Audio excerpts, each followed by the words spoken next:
नमस्कार। अभी अभी दिल्ली से एक बहुत बड़ी और सच कहूं तो एक चिंताजनक खबर सामने आ रही है। राजधानी में एक धमाका हुआ है जिसने सबको दहला कर रख दिया है। तो चलिए देखते हैं कि अब तक हमें क्या क्या पता चला है, एक एक करके। तो सबसे बड़ी हेडलाइन यही है कि दिल्ली के ऐतिहासिक लाल किले के पास, जी हां, हमारे देश की शान लाल किले के बिल्कुल नजदीक एक जबरदस्त धमाका हुआ है। ये एक डेवलपिंग स्टोरी है, मतलब हर पल नई जानकारी आ रही है और हालात भी काफी तेजी से बदल रहे हैं। तो सवाल ये उठता है कि आखिर ये हुआ क्या है और कहाँ हुआ है। चलिए, जो भी शुरुआती जानकारी अभी तक हमारे पास आई है उस पर एक नजर डालते हैं। तो देखिए, जो शुरुआती रिपोर्ट्स बता रही हैं उनके हिसाब से धमाका लाल किला मेट्रो स्टेशन के पास हुआ है। अब ये वो इलाका है जो दिन भर लोगों से, टूरिस्ट से खचाखच भरा रहता है, तो जाहिर है इस वजह से खतरे की आशंका और भी ज्यादा बढ़ जाती है। अच्छा, जैसे ही ये घटना हुई अधिकारियों ने फौरन एक्शन लिया है और इसका असर सिर्फ दिल्ली पर नहीं बल्कि आप समझिए कि पूरे देश में इसका असर देखने को मिल रहा है। जी, जैसा मैंने कहा, यह असर सिर्फ दिल्ली तक ही नहीं रुका।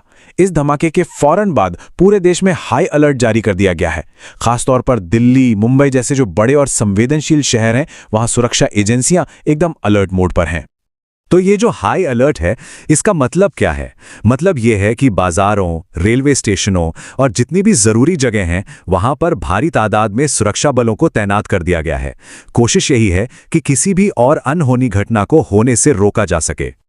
चलिए अब बात करते हैं इस घटना के सबसे दुखद पहलू की, यानी कि इसका लोगों पर क्या असर पड़ा है और जो जांच अब शुरू हुई है उसके बारे में। जो शुरुआती खबरें आ रही हैं उनके मुताबिक इस धमाके में 8 लोगों की जान चली गई है।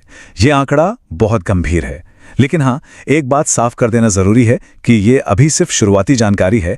हमें अभी ऑफिशियल कंफर्मेशन का इंतजार करना होगा। जिन लोगों ने अपनी जान गंवाई है उनके अलावा कई लोग घायल भी हुए हैं। इन सभी को इलाज के लिए पास के ही LNJP हॉस्पिटल ले जाया गया है और रेस्क्यू ऑपरेशन यानी बचाव का काम अभी भी चल रहा है। जैसे ही खबर मिली, पुलिस और इंटेलिजेंस एजेंसियां दोनों ही मौके पर पहुंच गईं और जांच भी फौरन शुरू कर दी गई है। अभी सबसे पहली प्राथमिकता यही है कि इस घटना की जड़ तक पहुंचा जाए।